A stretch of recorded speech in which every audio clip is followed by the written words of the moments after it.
কি করছো? আমার টিফিনটা রেডি হয়েছে? এখনই? এত তাড়াতাড়ি? তোমার রাত্রেই কালকে বললাম না আমার একটা জরুরি মিটিং আছে, তাড়াতাড়ি বেরোতে হবে আজকে সকালে। শোনো, লাঞ্চটা তো রেডি করে দিয়েছি, আর তুমি একটু ব্রেকফাস্টটা বাইরে খেয়ে নিও না আজ প্লিজ। এই হয়েছে আজকালকার বউদের অবস্থা। তুমি আমার ছেলেকে বাইরের ছাইপাস খাবার খেতে বলছো? মা আজকে আসলে ওর তাড়া আছে তাই জন্য। তাই তো কি? হ্যাঁ, আরে তারা তো থাকতেই পারে। তা তুমি তো একটু সকাল সকাল ঘুম থেকে উঠে আমার ছেলেটার জন্য ব্রেকফাস্টটা তৈরি করে দিতে পারো নাকি? মা আপনি বুঝতে পারছেন না। এই শোনো, আমাকে না বোঝাতে এসো না। আমার চুলগুলো না এমনি এমনি পাকেনি, বুঝেছো?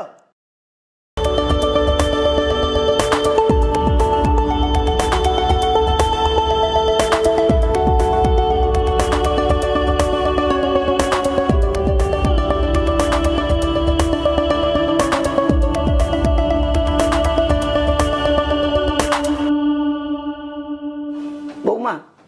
হ্যাঁ বলুন। শোনো বৌমা, নেহাতি তোমাকে বিয়ের আগে কথা দিয়েছিলাম বলে তোমাকে চাকরিটা করতে দিচ্ছি, কিন্তু রোজ রোজ এই এত দেরি করে ফেরা আমার কিন্তু একদম পছন্দ না। মা আমার এই উইকে 2 থেকে 10টা শিফট আছে, তাই দেরি হচ্ছে। বাপের জন্মে তো এমন কোনোদিন দেখিনি বাপু।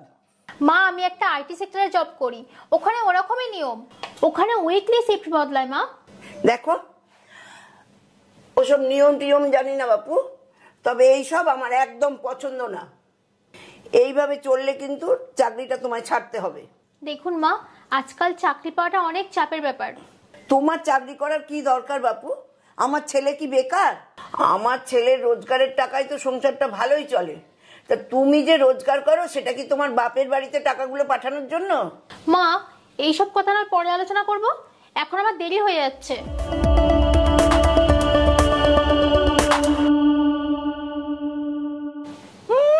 ভাব দেখো।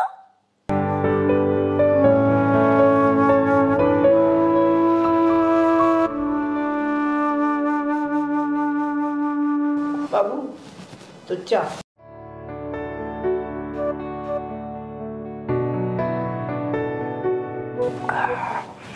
উফ, এটারই খুব দরকার ছিল জানো তো মা। সন্তানদের কি দরকার সেটা তো মায়েরাই ভালো বোঝে রে বাবা। সে তো জানি মা। শোন বাবা, তোর সঙ্গে না আমার খুব দরকারি একটা কথা আছে। হ্যাঁ বলো না মা। বলছি বাবা, এই বৌমাকে বল এবার চাকরিটা ছেড়ে দিতে। রোজ রোজ ওর এই রাত করে ফেরা আমার ঠিক পছন্দ নয়। রোজ তো দেরি করে না মা, এই সপ্তাহ আফটারনুন শিফট পড়েছে বলে দেরি হচ্ছে। ব্যাস, বউয়ের হয়ে গান গাওয়া শুরু করে দিলি তো। আচ্ছা বলতো, তোর বউয়ের চাকরি করার কি দরকার? তুই যা রোজগার করিস তোর মাইনের টাকায় কি সংসারটা চলে না? সংসার তো চলে মা, কিন্তু তাও একটা সেকেন্ড ইনকাম না থাকা দরকার। কি যে এত লেখাপড়া শিখলি, শেষকালে বউয়ের আঁচলেই বাঁধা রইলিস। চুপ।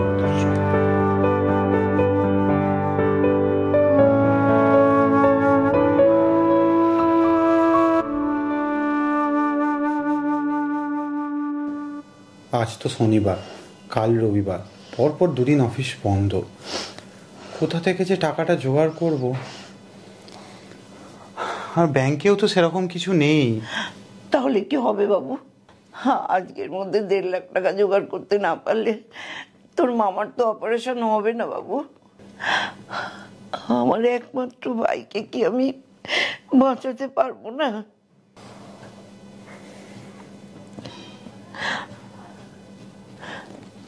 কি রে, চুপ করে আছিস কেন? কিছু তো বল। কি বলবো মা, আমার 2 হাত তো বাঁধা। আমি কিচ্ছু জানি না বাবু, আমার ভাইকে বাঁচাতেই হবে।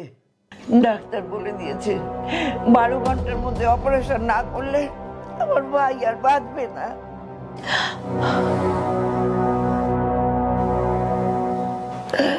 ঠাকুর, ঠাকুর তুমি কিছু একটা উপায় করে দাও। ঠাকুর, কিছু একটা উপায় করে দাও।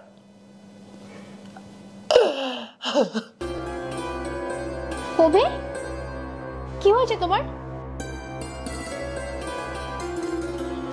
আমাকে অফিস থেকে তাড়াতাড়ি চলে আসতে বললে। শরীর ঠিক আছে তো তোমার? না না, আমার কিছু হয়নি, আমার শরীর ঠিক আছে। তাহলে মা আপনার কিছু হয়েছে? আরে মা, চুপ করে থাকবেন না। আমি অফিস থেকে তাড়াহুড়ো করে চলে আসলাম ছুটি নিয়ে। শর্মি, ভীষণ বিপদে পড়েছি। ছোট মামা হসপিটালাইজড, আজকে ইমার্জেন্সি অপারেশন করতে হবে, 1.5 লাখ টাকা দরকার। বৌমা, বৌমা, আমার ভাই আর বাঁচবে না মা। এত চিন্তা করছেন কেন মা? আমরা তো আছি। ব্যাংকে সেরকম কিছু নেই, আর এই 2 দিন তো অফিস বন্ধ। আরে চিন্তা করছো কেন? আমি আছি তো। প্রত্যেক মাসে আমার স্যালারি থেকে একটু একটু করে জমিয়ে আমি একটা ফান্ড তৈরি করেছি। বৌমা, 1.5 লাখ টাকা আজই দরকার। এত টাকা তোমার কাছে আছে? ওর থেকে অনেক বেশি আছে মা, আপনি চিন্তা করবেন না। অভি, তুমি রেডি হয়ে থাকো, আমি ওয়াশরুম থেকে আসছি, এক্ষুনি বেরোবো। হ্যাঁ,